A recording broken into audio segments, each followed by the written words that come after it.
Introducing Meta Ray-Ban Display, the world's most advanced AI glasses. With a full color display built into the lens of the glasses, it's there when you need it and gone when you don't. Send and receive messages, translate or caption live conversations, collaborate with Meta AI, and more. Be one of the first to try Meta Ray-Ban Display. Visit meta.com/Meta Ray-Ban Display to book a demo and find your pair. This episode is brought to you by Netflix. Jay Kelly, the new film from Academy Award nominee Noah Baumbach. George Clooney stars as an actor confronting his past and present on a journey of self-discovery, alongside Adam Sandler as his devoted manager. Critics are calling it a declaration of love to the chaotic art of filmmaking, with the Wall Street Journal praising it as a transcendent comedy drama. Jay Kelly is now playing only on Netflix. Hello, family. I'm Janaya Future Khan, and this is Dark Woke. Just before we hit it, I want to say thank you to all the listeners out there, and a special shout out to the supporters who make this show possible. It truly means the world to me. If you'd like to become a member, our Patreon is linked in the episode right up below.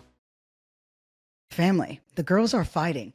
The girls are fighting. We knew it was going to happen. It was only a matter of time. The girls are fighting. Who are the girls? The demons. The demons. The GOP demons, no, the mega demons, the far-right demons, the psychos, but there's a reason. There's a reason for it, right? There is a reason for it. I'm about to tell you. So remember, a while back, I think it's the one article that's really up on, Substack right now. For now. Why Black people are dry protesting, right? That was my cute little play on Gen Z's dry texting, which millennials refer to as ghosting, which is you're reading the things, but you're not really responding to the things. And there's a myriad of reasons why one is doing that, right? But I thought, okay, we're watching, we're observing, we're studying, which is essential to do in movement culture and also just in understanding political dynamics, right? Because you've got to understand the new playing field. But even so, the activations that took place all across America were essential, and the activations that are happening around ICE in particular, the smaller ones, are incredibly effective. And this is why I will continuously, right, push back on critical mass, on mass mobilization as the default move, right? All of this work, I'm making a circle with my finger, has to happen before critical mass. You've got to have critical connections. What does that mean? It means connections between different, realities, economic, socioeconomic, ratioeconomic, political economic. You're making those connections, but you're also making connections with people, with organizations, with campaigns, right? You're making connections on what their strategy is. And then you use those things with a clear call to action that is actionable, right? That isn't just like, this is what I want, right? If you start out with your first escalation as the biggest one that you can possibly conjure, you've already lost. All they have to do is nothing, right? It's to create pressure points. But. The reason I'm bringing it up now is because our time is coming. Our time is coming. So I had said that earlier in the year, but now the Trump administration has had a year, an entire year of complete success. Everything that they've wanted to do, they've done. Every person they wanted to silence, for the most part, they've been able to silence. Oh, you don't like this media company or this platform? They're out. Oh, buy this. Oh, grift that, right? America, turn it into, the United States of Saudi. We're good, right? We're good. But nobody's happy. And not only is nobody happy, right, as the economy is fucking tanking, right? We needed to make sure that the reality of fascism was undeniable, right? For whatever reason, if somebody who looks like me or looks like you or sounds like you, sounds like me, if we say, hey, this is fascism, right? If this is authoritarianism, we know that We wouldn't be believed. So many things have to be broken before people are willing to admit that. And even then, right? Even then, it's a challenge. But there's an additional benefit, right? There's an additional benefit. And one can speculate that it's going to happen. But when it does, it's so incredibly satisfying. And that is, yes, the girls are fighting. Because here's the thing. The coalition that made Trump so successful, I'm not just talking about the Hill, right? The Hill is its own thing. I'm really talking about culturally. The way that the manosphere, stream culture, all these conservative pundits, well-oiled, well-funded propaganda machines and propagandists, they all work together to shore up Donald Trump and his administration to get them to this place of success. But since then, right, we have not been throwing the same kinds of punches at this administration because they simply stopped punches from being able to be thrown, right? So think about Donald Trump's campaign. Think about his first run, right? He was constantly mocked in the media, right? Everything he said was challenged and fact-checked because there were lies. There were lawsuits that were happening, right? He was being investigated. And all they could talk about was Donald Trump's persecution, right? That's what made and how marginalized the conservative voice was. That's all they talked about, right? And then that's when the whole bullshit red herring of free speech came about in the first place. Then they started using all these racist dog whistles and all these other things. But what happens when there's nothing against you anymore? What happens when you've squeezed what you can out of the small population of annoying trans people, right? Who post every single time someone doesn't want to roll on a mat with them or doesn't get their fucking pronoun right. Please grow up, by the way. But your growing up is not as essential and not as necessary as growing up our shit. You are a byproduct of our failures on the left. And just really America as a whole, which we're going to talk about in a minute. But this is really, really important, right? Because I've been watching these dummies. They're going on each other's shows, right? I'm talking about the Pierce Morgans and who I wouldn't necessarily say is part of the fabric of MAGA, not even close, right? I mean, even in that back and forth with Nick Fuentes, we could hear that, and honestly with Tucker Carlson, that he's like, I hardly know what the fuck you're talking about, right? That's the other thing. It's like, this is a reality of America. The rest of the world is functioning very differently, right? But they have the same problem that we have, which is, oh, you can, and we do so, we organize so well against the thing on the left. We don't know how to organize for something, right? We're always organizing against something because our contradictions and our self-involvement overshadows principled, organized, activations, right? I'm not going to vote because I'm not going to endorse genocide. It's hard. Like, I mean, we've gone through it enough times. Sure, you don't need to hear it again, but I'm always happy to when necessary, when called upon. That is an unbelievably stupid strategy because it's not one. It's you saying, look how good I am, right? Look how good I am. That's the problem. It's not about you. It's about how America is funding a genocide in Israel, and that these two countries have become so intrinsically linked, right? Because America is facing an existential crisis. It is a superpower in decline. That is the natural order. As you know, that doesn't mean the end of things. The British Empire was the number one superpower in the world, right? Then America maneuvered some shits around World War II, which Nick Fuentes loves to yap about, right? Talks about America first. Didn't care about dead Americans. Talks about traditionalism, right? But imagine fantasizing about war. You know what's so funny about that? It's the contradictions like that come up over and over again with these niggas. I swear to God, it drives me insane. And more so, it's the inability to just reach across through my camera and just squeeze. But anyway, let me get back to the point. They have nothing else to go after or talk about because we're not feeding the beast. Oh, we are culturally, but we're not feeding the beast politically because we simply don't have the means. So yeah, Trump's going to focus on Jasmine Crockett. He's going to focus on Ilhan Omar.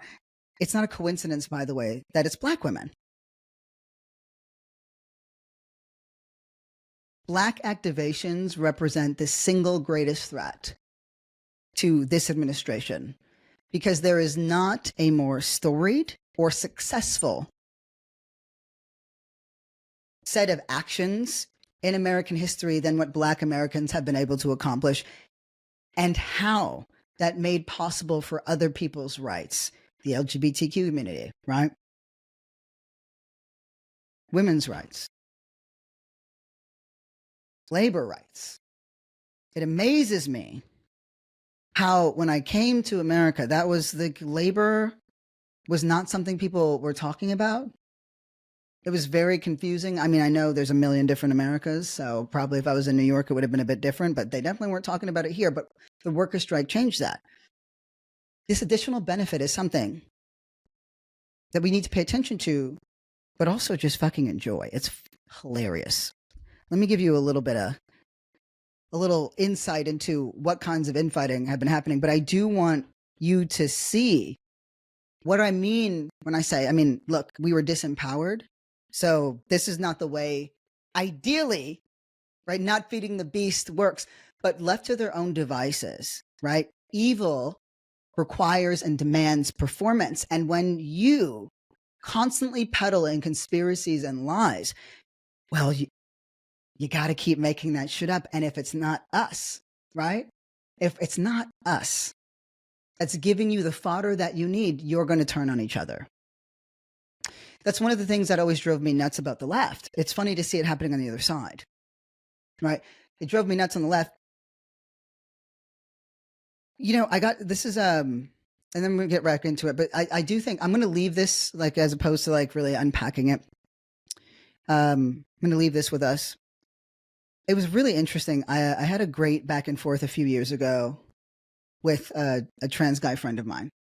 And he mentioned something to the effect of how he wasn't, allowed in women's spaces. And I argued that, like, and not allowed, right? But that, they weren't, where else am I supposed to go? I said men's spaces. It was fascinating to me that accommodation was expected, right? Because this is where that's as far as we're willing to reach? No, absolutely fucking not. But it was an interesting moment, right? Because we were like, you're here. And so then you're the easiest thing for me to kind of hold accountable. And that's what I'm going to do. We got to have balls. I don't care how you identify the balls. We need bigger balls than that. But let me tell you how the girls are fighting, okay? Fuentes is after Piers Morgan now. Piers Morgan is hitting up Fuentes and the Groypers, right? The Groypers hate Candace Owens, who was on, like, Nick Fuentes was on Candace Owens' show. And that's where they really decided that they hated each other on some weird, deep level, right? Tucker and Nick Fuentes had a weird, back and forth. But Tucker is psychotic, right? And Nick Fuentes is really just not that smart. I get it. I get it because he just says the fucking shit, but he's just not that smart. But Candace and Tucker have a union. But what's interesting? Candace is at war with Turning Point USA. Guess who took over Turning Point USA after Charlie Kirk? Got juice boxed. Oh, his wife, Erica Kirk. Guess who's been dabbling in conspiracies around Erica Kirk? Candace Owens, right? Think about MTG and the whole Trump thing, right? Think about how many Republicans right? I know we could roll our eyes at this, but we're just like, Russia's getting a little bit. And not everybody's going to be eating equally in that administration. Feelings are going to get hurt. Without us feeding the beast, it's been interesting because they're starting to fracture, right? Tim Pool and Candace Owens were kind of like two central pillars in this whole, like, alternate media, far right bullshit stream of disinformation. They hate each other now. And we know that Tim Pool was actually getting funded by Russia. And here's something. Here's a cute little tangent to keep you going. And also to remind you about how so much of what we're seeing isn't just algos and everything else. It's fucking Russia and it's fucking China. It's all that shit, right? Chaos, chaos, chaos. It's accelerationism, right? It's the billionaires. It's all of it. But here's my ad lib, right? This is not new. This is my ad lib for you. If you're like, man, I don't have my shit together. Man, I'm a bit of a mess. Man, I need to be working more on my crafts. I don't know why I can't generate and I can't be creative. And I'm reading the preeminent biography on James Baldwin. That girl was a mess. Okay. That girl was a mess. You look James Baldwin now, right? You listen to the clips and everything else. And I'll switch into them. I'll switch into the cadence when called upon. Right. But I love it. Like 2 relationships, right? I'm in the stage part of his life, early 30s. He had 2 relationships. And every time either of them tried to break up with him, he was like, I will kill myself. But it was the kill himself in the very like, non-misogynist, but in the very, well, maybe a little misogynist, but for humor's sake, in the very girl way, which is just like the pills, like the pills, right? It's more like a call to action. And then would call his girlfriend up and be like, girl, you need to come get me. I changed my mind, couldn't write, with never paid back debts, was constantly borrowing money, constantly, right? With no intention of paying it back. And if you let James Baldwin stay in your house, you wouldn't want to move back in after he was done with it. Like bed bugs, you know what I mean? Like mess, dirty dishes, all of it. I'm just saying that the people that were like, why, what's wrong? They're just like us. But where the tie-in comes in is, even at that early stage, the CIA was working, against Russia. So there was this battle that was happening around, the Cold War, etc. But some of James Baldwin's writing was getting pushed in part because he was a Black American who still spoke about loving America. And because Russia, amongst other places, were demonstrating America's hypocrisy in calling itself the leader of the free world. They were like, look how you treat Black people. So America needed and was very invested in, kind of whitewashing their anti-Black racism. And a couple of people saw James Baldwin's writing as a means to,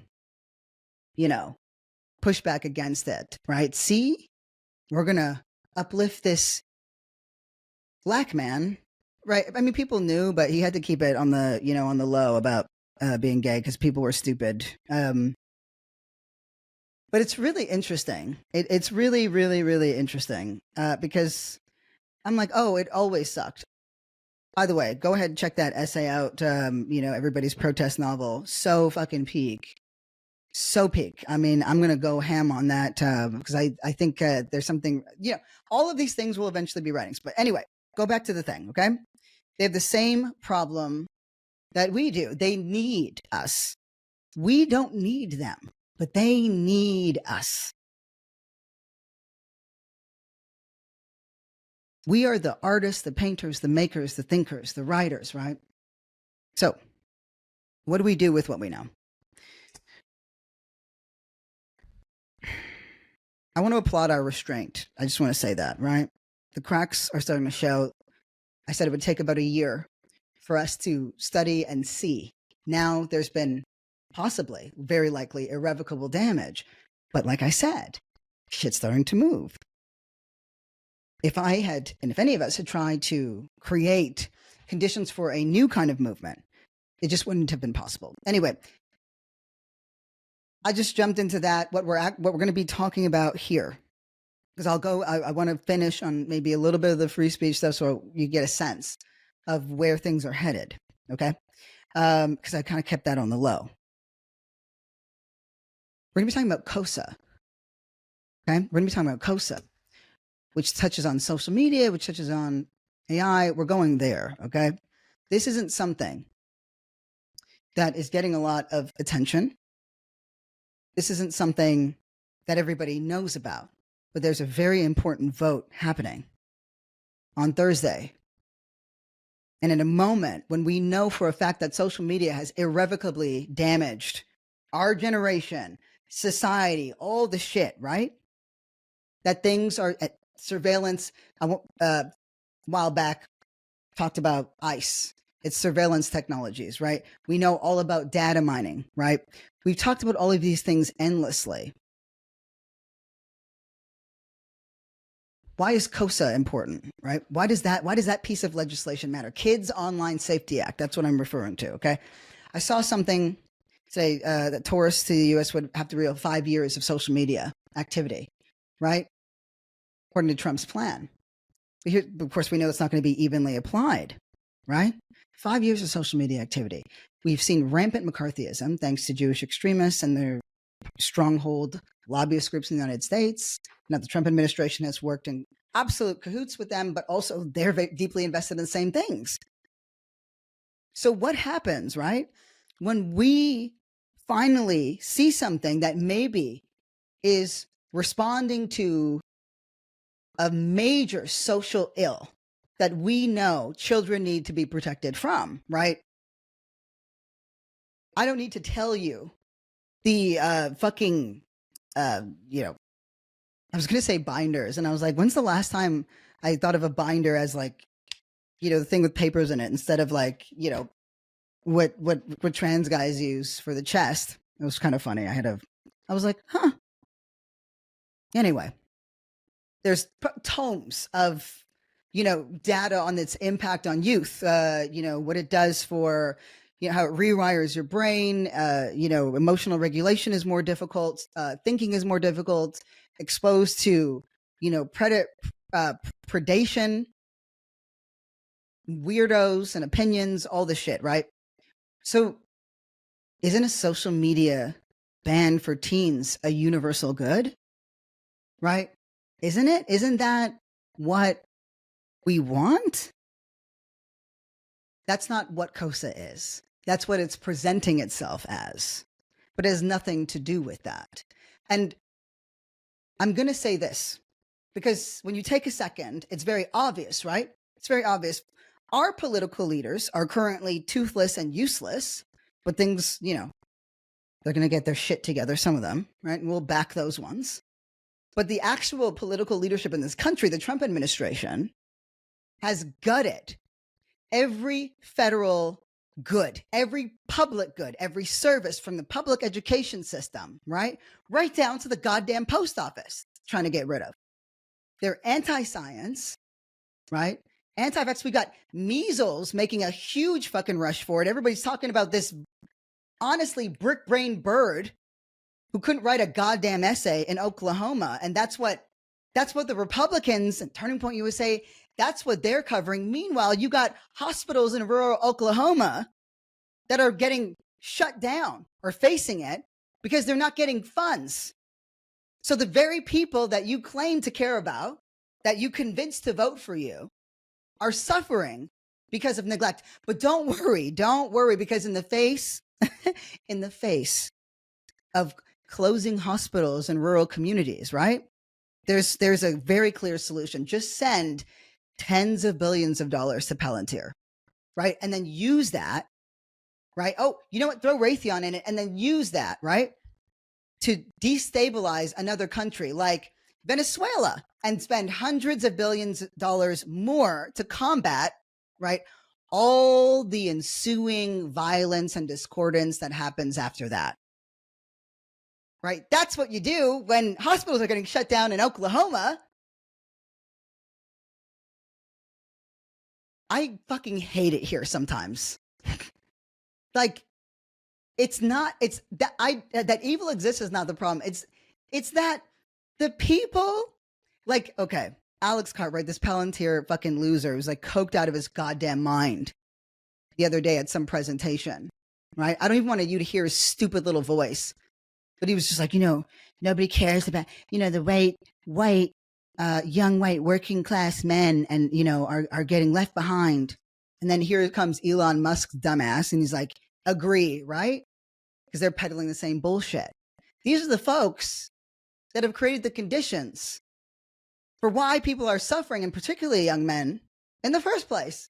You told them that this was what that their worth was only based on their production, and you took the means of production away, right? But we covered that.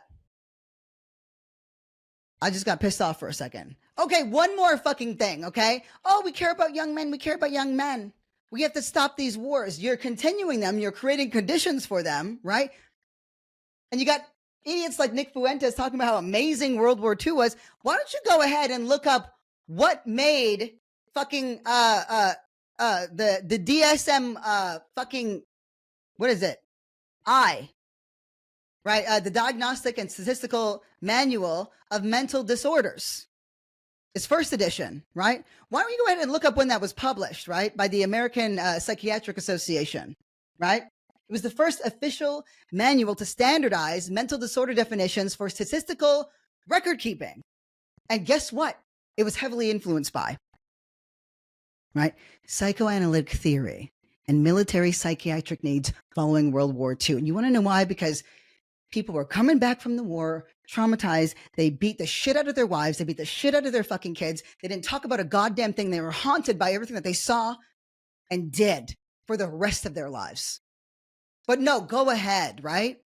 Go ahead. Talk about how amazing it is. What a fucking wiener. Yeah, I'm sorry. Yeah, okay. Let me go back to Kosa. Go back to Kosa, okay? But ask yourself, though, in this moment, when the looters and shooter robber barons of the American billionaire class are selling out the American people, right? Lying to them on every level, taking away their public education, right? Taking away and breaking down healthcare infrastructure, right? Groceries skyrocketing, profiting off of catastrophe, generating catastrophe, right? Allowing measles outbreaks and fucking polio to come back, right? Why would suddenly a bill that was meant to protect children, why would that come out now, right? This is an administration that seeks to squeeze out every fucking dollar that it can, that's using accelerationism to do that, would suddenly be like, yeah, the social media companies that are running our fucking country, big tech, those billionaires, they're going to put legislation in that's going to protect us. Please be so fucking serious, okay? So the idea of protecting children is a ruse. It's about surveillance, right? But I'm going to let Taylor Lorenz explain it. This is a 4-minute video. It's a clip. And, part of the reason why it just sucks that we live in this like annoying, cult of personality, I'm only going to get my news or what's going on from the people I like, is that when you don't like them and they talk about something, I mean, don't get me wrong. Taylor Lorenz can be the fucking so annoying about a couple of things, but I respect the fact that she fights, and I respect the fact that she's dogged. And when she's right about shit, you won't find a person who's more right. I just can't do the, hysteria around other things. But around Kosa, she's 100% right. And part of the reason why we're not seeing more about it is because it's not identitarian, right? It goes back to net neutrality, but also the source makes it so that people don't want to hear what she has to say, right? And that is the major pitfall of this. So why don't you go ahead, listener, and then we're going to break it down. But she's going to tell you all about the lie that KOSA and this bill is using. And remember that this vote is happening the day that you're hearing this. All right. Because it was when the fucking robber barons own the information ecosystem, finding out what is happening is a lot harder, especially when this legislation is just buried under a bunch of shit. And especially when smart people, right? Educators, teachers, etc. Most people have been pushing this as a good thing. And it makes sense. Teachers don't want phones in schools.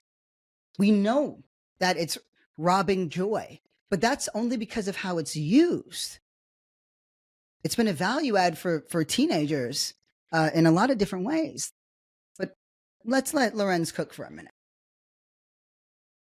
If you care at all about protecting LGBTQ youth and free speech and free expression on the internet, there's a really shocking piece of legislation in Congress right now that you should know about. It's called the Kids Online Safety Act, or KOSA for short, but don't let the name fool you. According to experts on LGBTQ rights, free speech, and child safety, this bill would do the opposite of protecting kids. Today, the CEOs of Meta, TikTok, X, Discord, and Snap were hauled in front of Congress by supporters of this act. The hearing went atrociously. Senator Lindsey Graham claimed that TikTok is basically being used to destroy Israel, and Senator Tom Cotton kept asking TikTok's Singaporean CEO if he was Chinese. And this is all following earlier comments by Senator Marsha Blackburn, where she claims the Kids Online Safety Act would help protect children from the transgender in this culture. She also claimed that social media is where children are being indoctrinated, seemingly into LGBT life. And though these lawmakers claim that KOSA is about protecting kids, a lot of experts say that it would actually isolate and endanger them. The bill could cut kids off from crucial information online about basically any controversial topic, like abortion, gender-affirming care, substance abuse, and even information about current events. It could also lead to anybody using a social media platform to be required to give a government ID, which has this right here. This right here. That is fucking terrifying, right? Imagine that. I don't even like doing it when I gotta go to these online, fucking therapy appointments or whatever the fuck. When I gotta do that occasionally. I think I only had to do it one time. Who likes doing that? Now imagine, right? Again, surveillance. Where's it going? Who's doing what with it? Right? Every website that you want to access that has some sort of benefit to you, right? Maybe it's like social media. Maybe it's a messaging app. You have to upload your ID. That creates tiered systems, but it also enables surveillance on another level. They're looking for trans people. They're looking for Black people. They're looking for brown people to deport, right? Let alone the folks who don't have that. Because God knows you need ID to get ID, right? This is unbelievably dangerous. Get it. Career director of Fight for the Future, a human rights advocacy group, said that people have been using the idea of protecting children to justify authoritarian policies that actually hurt children for decades. KOSA is not a privacy bill, she said. It's a censorship bill. More than 100 human rights organizations and LGBTQ advocacy groups have condemned the bill, saying that it would endanger minors, especially LGBTQ youth. First Amendment lawyers and organizations focused on protecting free speech have also lambasted the proposal. KOSA could actually force tech companies to collect more sensitive data on both children and adults. And what's wild is that so many young people online who would be affected by this bill are not even aware of its existence. These young people don't even realize that Congress is fundamentally trying to alter the social media landscape that we all live in, and that this bill could cut off their right to free expression, communication, and information access online. Free speech lawyer Ari Cohen compared KOSA and the freak out about tech to earlier moral panic. He said, what we're seeing now with social media is the same exact thing as when people people claimed that comic books were making kids commit crimes and juvenile delinquency. Or when adults said that TV is melting kids' brains and Dungeons and Dragons was creating an unprecedented mental health crisis. In fact, every single new form of media has at one point been declared to be destroying the mental fabric of American youth. And the whole reason lawmakers say that they want to pass this aggressive and restrictive legislation is because social media is allegedly so harmful to kids. But if you look at the actual research, that's not what it says. 106. Oh, yeah. So I'm going to tell you something. This is like this part, just from a language perspective, just from a campaign perspective, this is like, this part annoys me because anytime that you are trying to get people to buy into your, campaign, your worldview, your call to action, you do so by validating concerns, not invalidating them. And so, I think it's great to problematize the idea that social media is simply harmful, but where Lorenz has really been, at odds with very smart people online, is, the idea that it's not harmful at all. And I think part of the reason has been how it's been argued, right? In addition to the messenger. And so, but it's convoluted. But again, this is what happens when we're not doing identitarian things, right? Healthcare. What did we do about that? It was not identitarian. So we didn't mobilize around it, right? This shit sucks. Anyway, I just take it in because it's always good to know. You must always be comprehensive on the fullness of an argument or perspective. That's called research. That's called truth. So I'm gonna let it finish because there's more there. But this part, I had to be like, all right, bitch, let's keep it. If it gets annoying, though, we're gonna shut it down. One 2022 Pew survey found that the majority of teens credit social media with strengthening friendships and providing support. And a 2023 Oxford University survey, which was the biggest study of social media use to date, analyzed data from nearly 1 million people across 72 countries for 12 years, found zero link between internet use and psychological harm. In fact, it found a positive association between Facebook use and well-being. Even the American Psychology Association says that social media use is not inherently harmful to young people. They say there's a complex relationship between kids' offline lives and their online selves. And kids' offline lives often reflect and impact their online experience. Meanwhile, these lawmakers that allegedly care so much about young people's mental health have voted against things like gun control and public funding for spaces now like this is where she cooks. Yeah. Now, just to be clear, no one is saying that young kids at any age should have unlimited access to the internet, but should it really be the federal government's job to police kids' online behavior? I spoke to Adam Kovacevic, founder of the tech trade group Chamber of Progress. He said, there used to be a quaint time in American politics when politicians preached messages of personal responsibility and parental decision-making. Now, it seems like both Republicans and Democrats have converged on a much more heavy-handed approach from the government. In the meantime, this moral panic about technology use continues. Obviously, every parent wants to protect their child from the bad stuff on the internet. And the stories told from parents at the beginning of the hearing were gutting. But you can respond to threats and fear in many ways. You can say, look, I'm going to help my kid navigate the rough edges of adolescence and teach them to use the internet responsibly while I keep a watchful eye over their behavior. Or you can say, I'm going to abdicate my responsibility and ask the federal government to step in and determine what my child can see and say online. I'm Taylor Lorenz, a tech and culture writer. I'd love to hear what you think about COSA in the comments. And Yeah, all right, girl.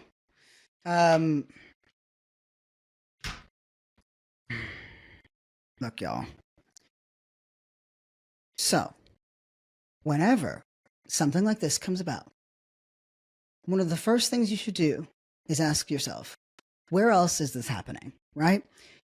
Because if it's already happening somewhere else, then you can get insight into the why, the efficacy, right? The deviousness or the deceit, if it exists.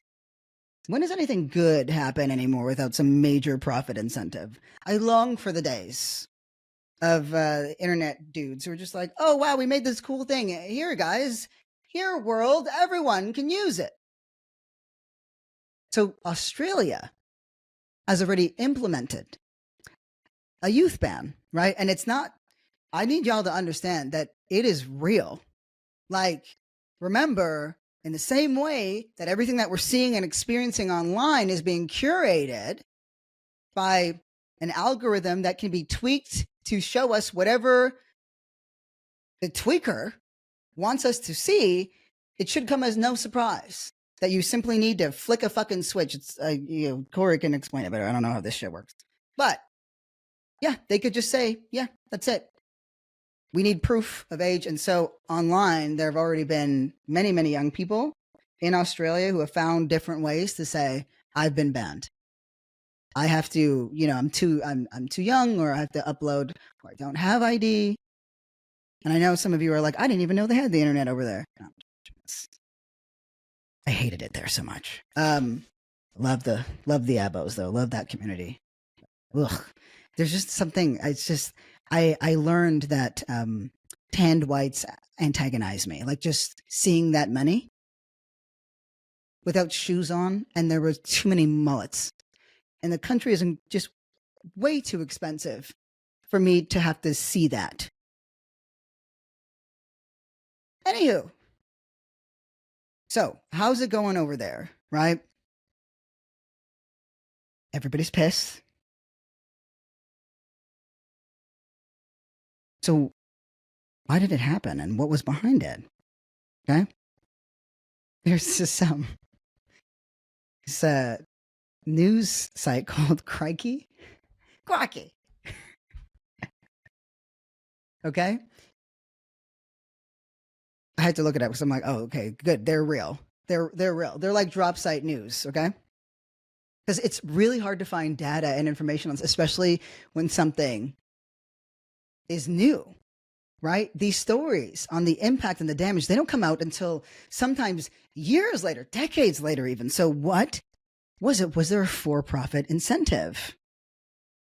Guess what? There was, right? There was a lobby group that was behind it. This lobby group, 36 months amongst others, right? They convinced a group of politicians to see through the under 16 social media ban. And the way that they would do that, get this, fucking sweet hate.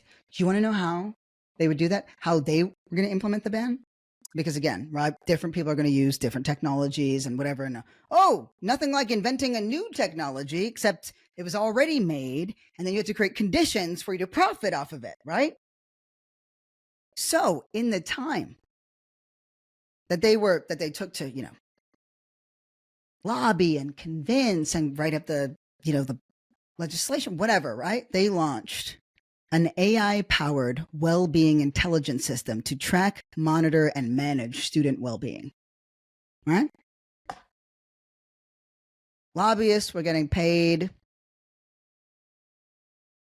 They talked about the negative impacts, right? Always the negative impacts of what this is happening.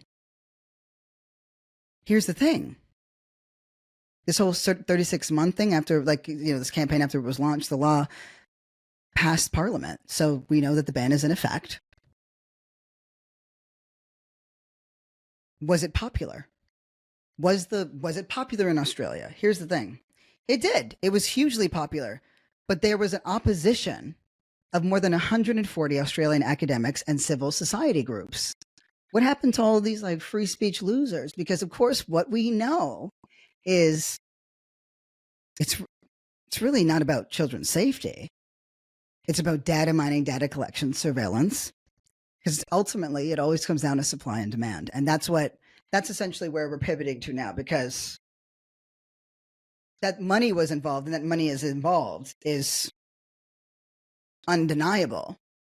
So I'm going to put this in context of where we're at in America right now, because this is why so many of us are fucking fed up. We'll say for years, right? Hey, this thing is predatory. This thing is flawed. This thing is actually harming and damaging our communities, and it's scary, and it means something that the very people who create these fucking, platforms themselves won't allow their children to use it, won't use it themselves. The infringement upon our rights, our liberties, our privacy.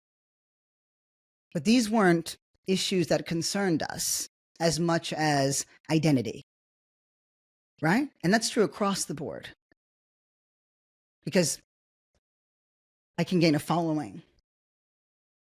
I just find somebody who just is frustrated too and wants to be talked about because I'll starve for fucking attention, but never really fully understanding the attention economy. Do you know what was really exploited? Was our insecurities, honest to God, like really. Oh, I can get attention, I get affirmation, I get the dopamine surge, boom, right? Anyway, I'm going to put this in context of America with where we're at right now, okay? AI is being shoved down our fucking throats. We say we said about social media, something's dangerous, the way that our data is being harvested, right? The way that it's being used as surveillance tech. Those things need to be amended. We have to be protected. We need antitrust laws. We need privacy laws, right?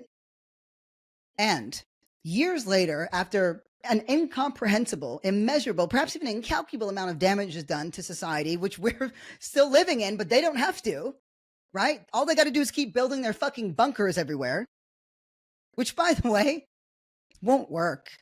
I looked into it. I mean, I spent weeks and months listening to experts who provide counsel and advise these billionaires on these bunkers, right? You want to know what the number one concern is for billionaires and bunkers? How do they stop their security from turning on them when things go bad? There's not even realism on the fact that, we simply don't have the technology to make that make sense.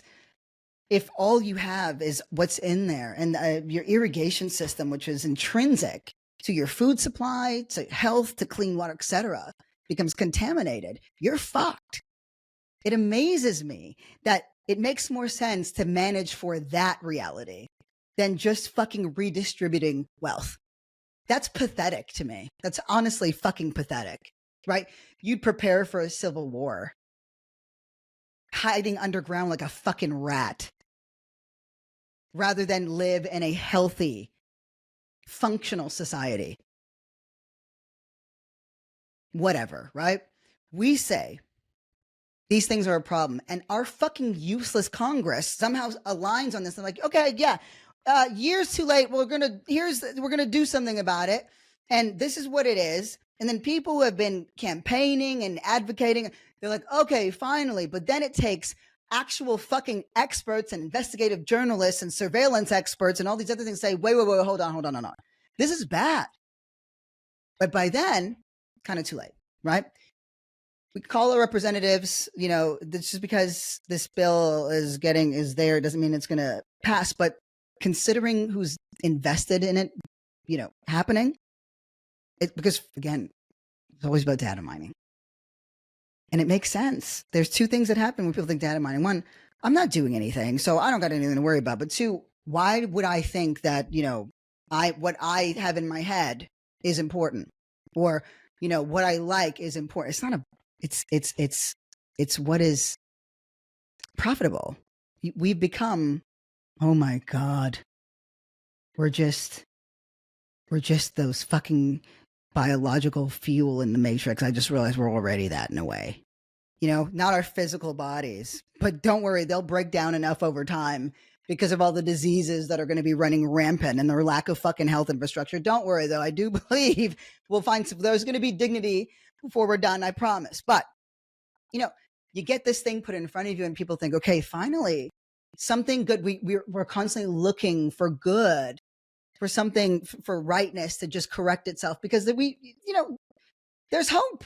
It doesn't work that way, right? We make it that way. But let me go a bit. So let me get back to this AI and what that has to, what that has to do with everything. Okay. How do you make AI more effective? Right? You give it more information.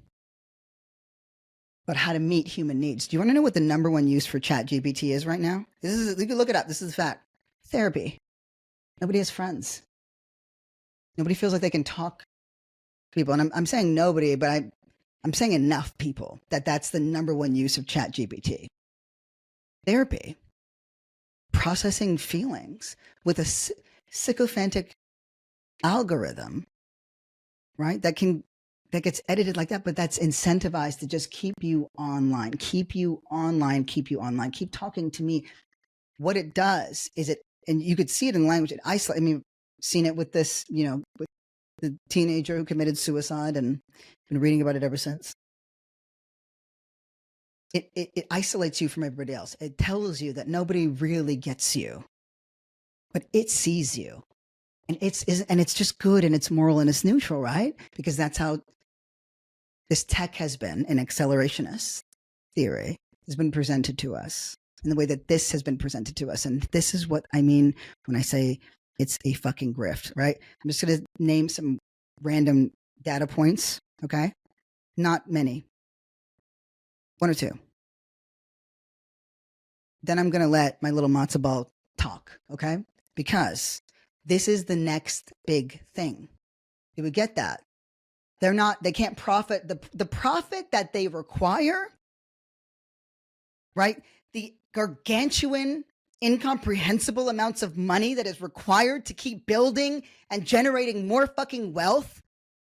You have to do massive exploitative things to get, it's not you're just buy and sell Twitter. What is a petty couple $1 billion to them?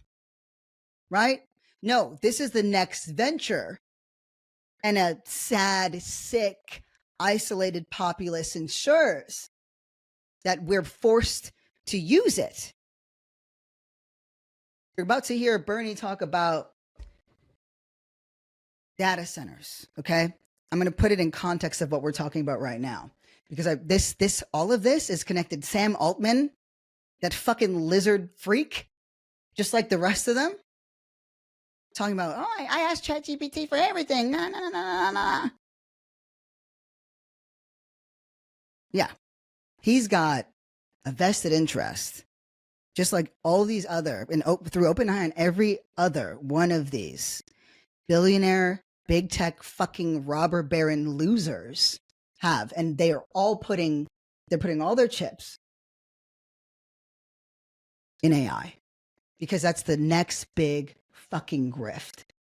And making us feel like it's a benefit that we need is exactly what this is about.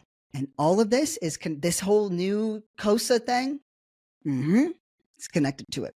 More data, more information, tweak, get more information on the demographics, more control over our needs, we're being monitored on every fucking level, right? The Washington Post, when we know who owns that, right? Launching a personalized AI podcast, right? Saying users will be able to, quote, shape their own briefings, select their topics, set their lengths, pick their hosts, and soon even ask questions using our Ask the Post AI technology. How was our language changed, right? Right before I let this boy cook. You know what really fucking pissed me off? When people started to use my, and this is like my truth. I fuck you queers for doing that shit, because now that's what the straights say too. It's my truth. That's my truth. This is what is true. That's how you feel. That's not what's fucking true. That's how you feel. Hyper individualism, obsession with self. Oh, and AI loves that. And you never have to be wrong again. You never have to be uncomfortable. You never have to do research. You never have to think. Whatever you want to believe, you can make true around you. That's it. And somehow we keep buying into it. And I can't figure it out because I couldn't stand being around me that much. You know what I'm around me enough. I'm a lot. I'm made better by the people around me. I'm made wholer because there are some parts of us, some parts inside of us, maybe even the best parts that can only be accessed by other people. Otherwise, we might as well be fucking weird bugs with a fucking exoskeleton, because that's the only way we'd make it otherwise. This thing would rob us of imagination, of thought. All this bullshit shoving down our throats of hyper-individualism. By the end of it, you're not a fucking individual anymore. That's what fascism is all about. Agender. Agender. A singular source until we're no longer needed or required. Let me let my little matzo ball cook.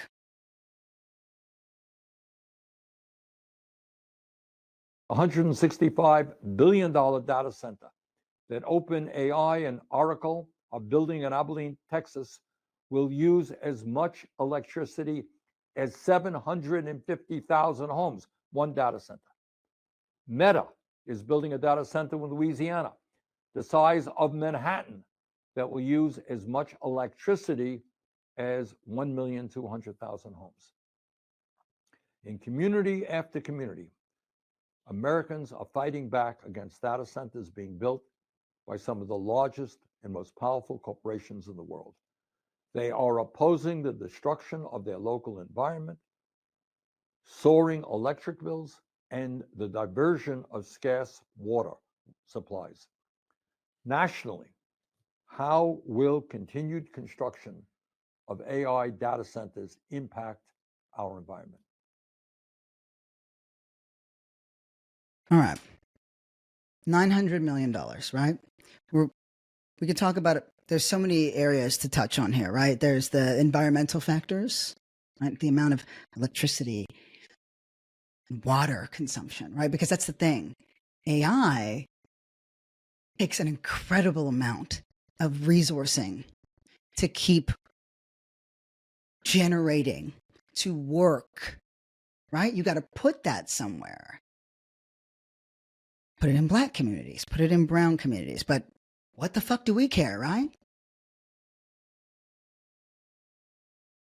Do you know that it's been, what, like 4 years since the New York Times editorial board put out anything about climate change? Just thought that was interesting. Here's the thing, okay? They build these massive data centers. The environmental implications are a fucking whole thing on their own, but know that they exist, obviously. But if you're listening to Bernie Sanders, you heard him talk about the fact that it's the state that pays the bill. Who makes up the state? Oh, people. You're paying. So we're going to be paying the fucking light bills for this. But the excuse is, yeah, but no, they're generating jobs. No, as we've discussed,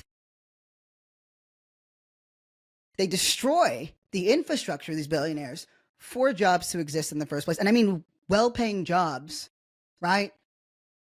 You know, before the gig economy happened, the kinds of jobs that maybe you could work in your whole life and I don't know, have a dignity, have a cigarette second family as a fucking mailman, right?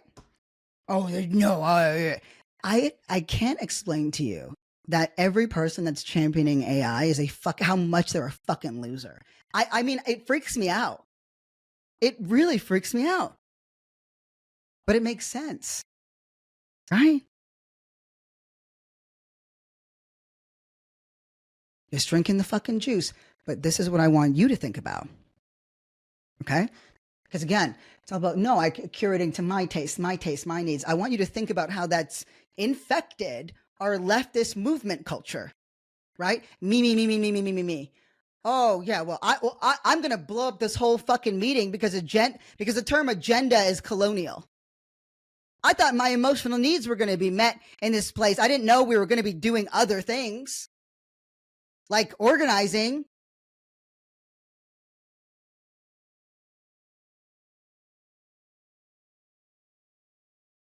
Sam Altman seeks to build a $900 million data center, right? Mark Zuckerberg These AI guys, they're in the fucking hole right now, right? Getting subsidized by the government because that's what billionaires get. But this is just a fucking grift. Let me explain. This is where we cook. Just a fucking sham.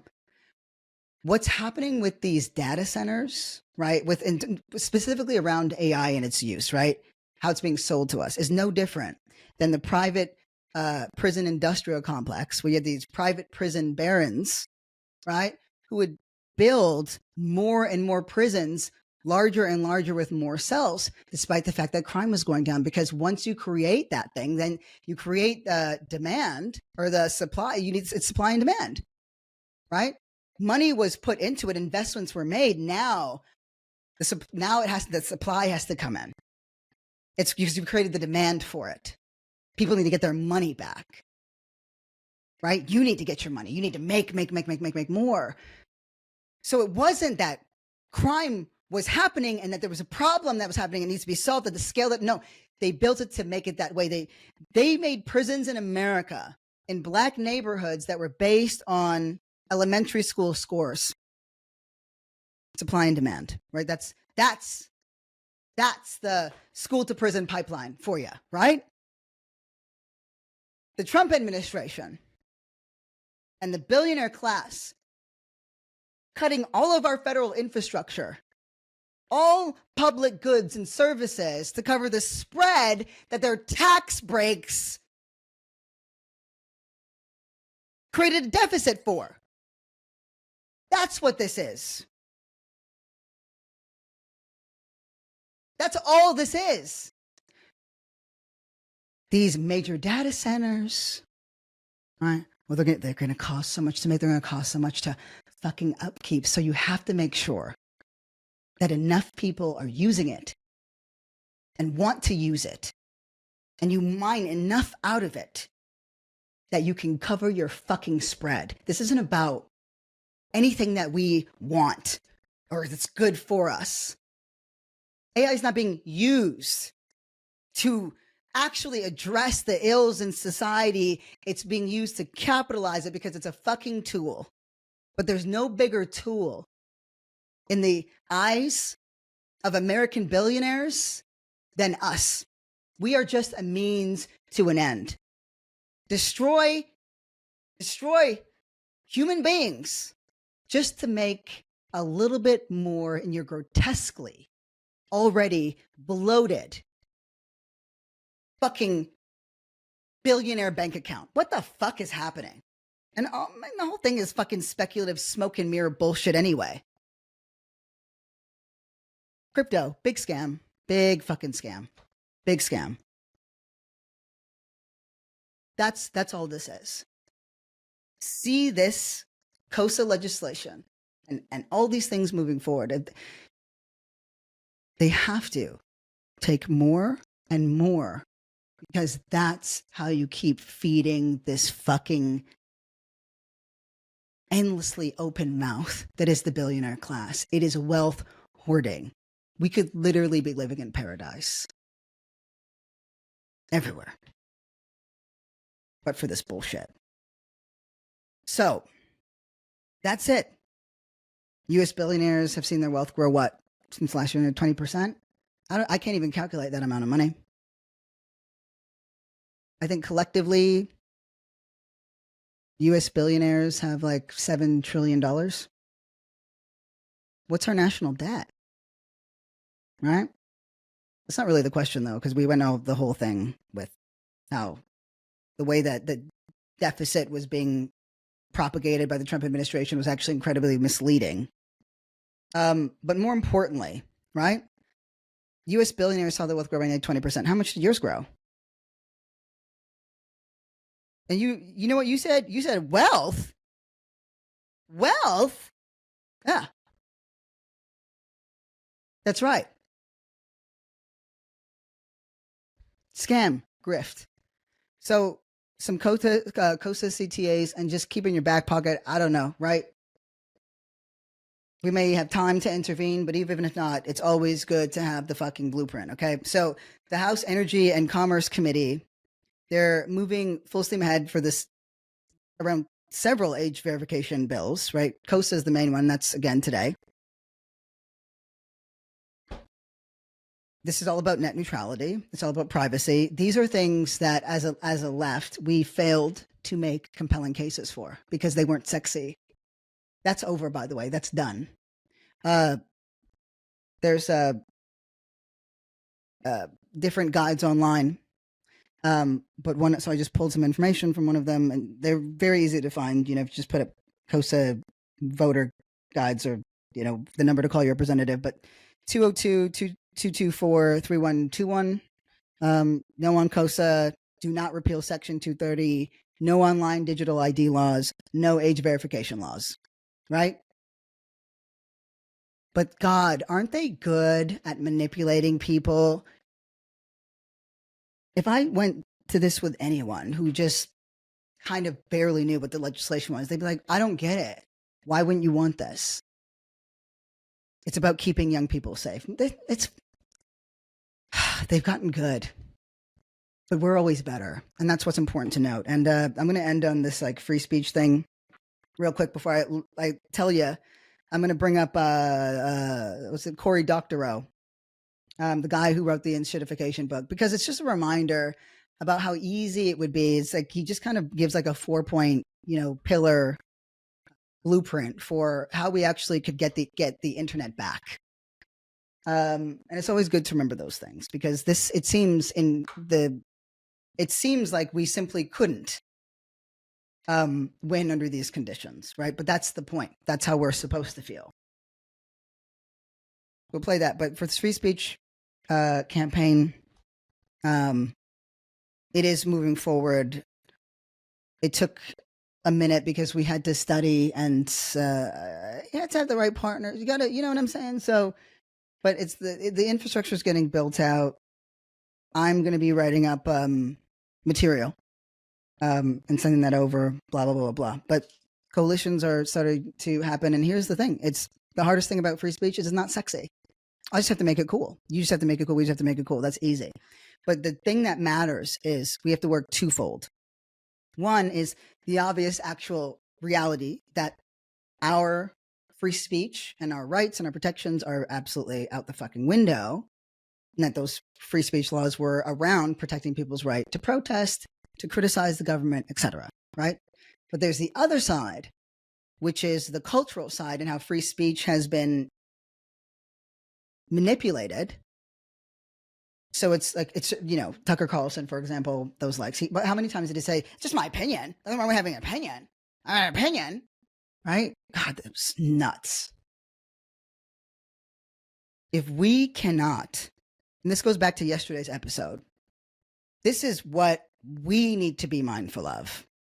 If we can't model free speech, which is our full artistic free expression, which is thinking out loud, asking questions, asking what that means when somebody says that, right? Being confused, the things that we use to beat the shit out of each other on the left, that's out the fucking window.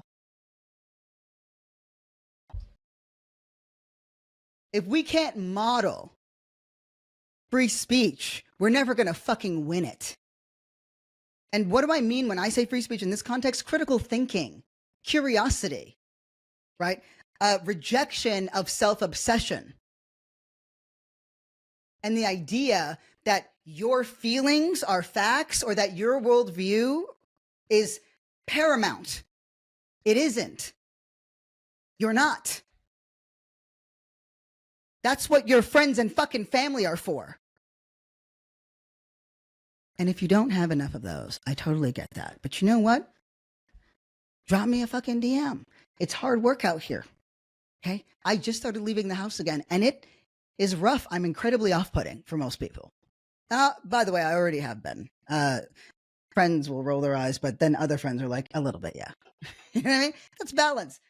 My point is, we have got to do things differently, but that's what's going to make it fucking fun and impactful, because we're not fun. And if you can't make a compelling story that people want to be a part of, if we're just all about the bullshit, Why would it? So it's, but my God, we would have for the first time in 10 or 15 years, a non-identitarian movement that unites all dispossessed people in fucking America, that champions education and literature and full artistic fucking expression, and let them tear each other apart. Because at a certain point, there's just not enough for them to keep stealing from us anyway. So, I'm going to play this clip. I'm going to wrap us out. Thank you, Corey, for making all these things neat. But just get past because he keeps using the same anecdote, and I might have played this before. I'm not sure, but these 4 points really stand out to me. I just want to remind us that not only can we reclaim the internet, in whatever capacities we can, but that ultimately, annoyingly, infuriatingly, it just comes down to these fucking laws and policies that we've rolled our eyes about because we're better than that. We want to critique power, but not build it. And that's not the only way. That's not the only way, but that's the one way that we seem to think we're above. And it's very, very, very narcissistic of us. But what's great about a free speech movement is all the fucking losers that want to keep organizing that way, they're not going to want to jump on this fucking bandwagon until it's too far gone. So here's to the good work in front of us. Now, why don't we listen to this cute little man talk about how we get our dignity back?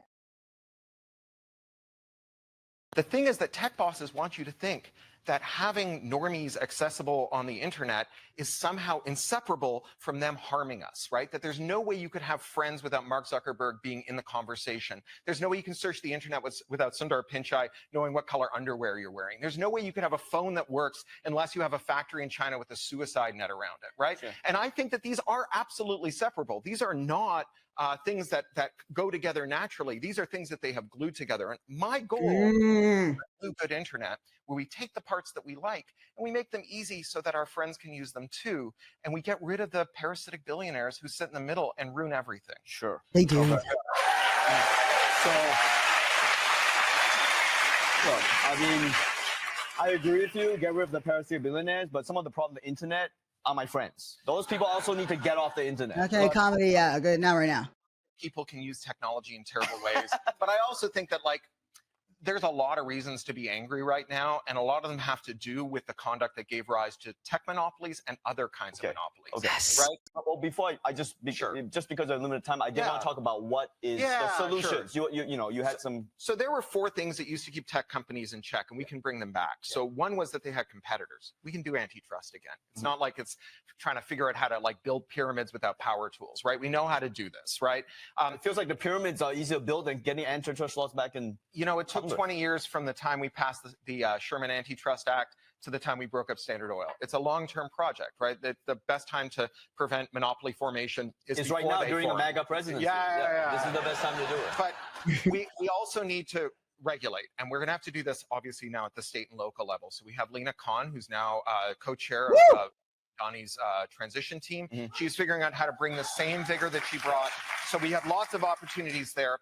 We need to make tech workers unionized again, because when tech workers had power, it was because they were scarce, and then that scarcity went away and they lost the power. And your ability to say to your boss, I'm not going to shitify that product that I missed my mother's funeral to ship on time because the guy across the street will hire me, that went out the window when tech fired 500,000 tech workers. Tech workers had the mistaken belief that they were temporarily embarrassed founders and that they didn't need a union, that they weren't workers. They need a union, because Steinbeck reference. Working behind a keyboard, those tech workers, they're peeing in bottles or they're being injured at 3 times the national rate in an Amazon warehouse. That's how tech bosses treat the workers they're not afraid of. And the last thing we need to do is bring back interoperability. We need to make it legal to change how the technology that you use works. So that, for example, you can unlock your printer so it'll take generic ink. You know that because it's illegal to change your printer, to modify your printer, the 4 printer companies have raised the price of ink to the point where it is the most expensive fluid you can buy today without a license as a civilian.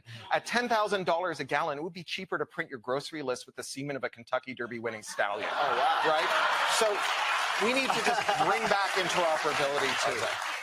And interoperability will allow us to end initiatification on, let's say, Facebook. How? Well, it'll let you do what Mark Zuckerberg did to Rupert Murdoch. You could have a way to be on, say, Blue Sky or Mastodon and have the posts that your friends post on Facebook show up in your feed there. So you don't have to choose between the place where they respect you and the people who matter to you. You can have a foot in both camps. As Dr. Roberts was talking, Amy Klobuchar, right, put out an opinion piece, a guest essay on the New York Times. So I got this notification on my phone. Trump has an executive order on AI that could fuck up all of our lives. Okay? You know that I'm anti-accelerationist, but I actually love how AI can be used for good. But that means that good people have to be behind it. That's what late stage capital ensures, because when the incentive is only profit, which it is, then people are just products and property is all that matters, right? All the ills that we've discussed in society, the appropriation of people's likeness, their voices, the scams that are hitting both seniors and Gen Z, for that one surprised me, right? The political attack ads, all the chat bots, the chat, now they're not even just chat bots, they're companions, right? They have more advanced ones. Under this executive order, these harms would only multiply. Wow, okay. Anyway, they want to use the executive order to destroy the few safety standards that we have left. And on Monday, he's planning to sign that executive order that will replace state laws with one rule book that the public has never seen. I'm going to do more research on this. But when I tell you that AI is the next major grift that's going to make our fight so much harder if we aren't eyes wide open and we aren't unified, if we aren't going outside. Anytime I'm like inundated with just bad shit, I go outside and I see a fucking neighbor and I look at person in the goddamn eyes and I'm like, oh, right. People are still people. I'm going to wrap here. I just want to remind you of something. I remember when I was getting all the Russian propaganda shit getting shoved down my throat. I just seen endlessly just police kill black people over and over and over again. I was chasing those things because I was helping to campaign and build infrastructure and calls to action and strategy, right? Different places of the States, really around the world as well. But a lot of that in that moment was around the States. I was getting hit with just all these targeted ads, right? And I was being targeted for these ads based on how I was organized in around my user profile, right? My identity, the things that I talked about, my gender, right? My age. It just kept telling me that white people were killing black people.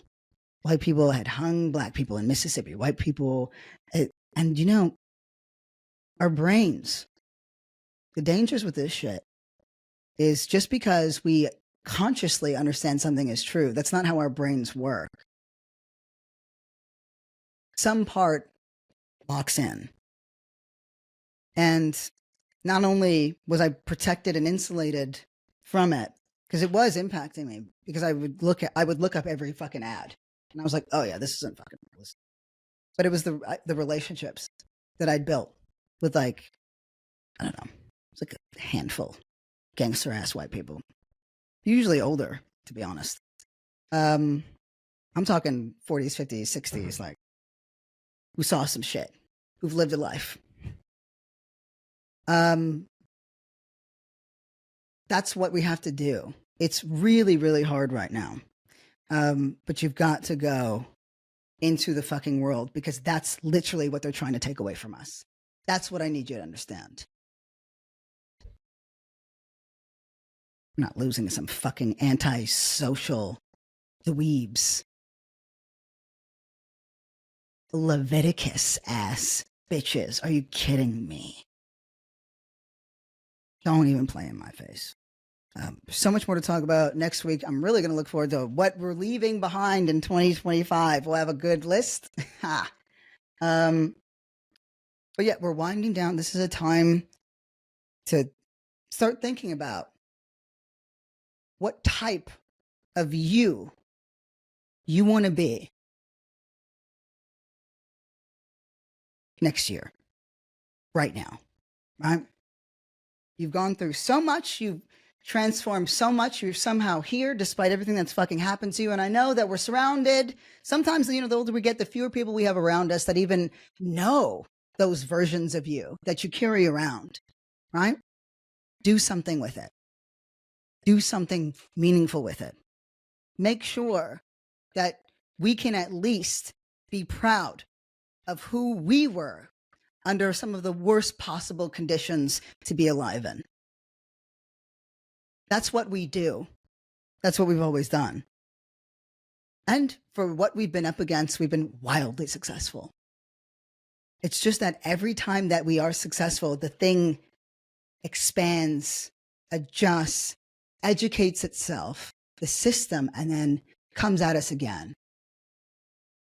It's doing a really good job now because of the way that wealth and power have been concentrated. But that's just for now. This shit's just beginning. I love you all very much. Thank you, Corey, for making us look good, sound good. And I can't wait to yap at you next week and really just until the day that I fucking die, because this is it. All this time, this is what we've been gearing up for. Next year, that's when the fight really starts. So whatever you got to do it. I'm doing the artist way, and I can't stand it. But I was like, yeah, I got problems with the writing. I've hit some roadblocks, right? Now's our time. Make. I'll talk to you so soon. I'll see you next week. But in the meantime, I'll be lurking online. Please feel my invisible presence. I mean, you might as well throw me in there since we're, the CIA, FBI, Zuckerberg, all those weirdos are watching our shit anyway. Okay. I'll talk to you all so soon. Love you.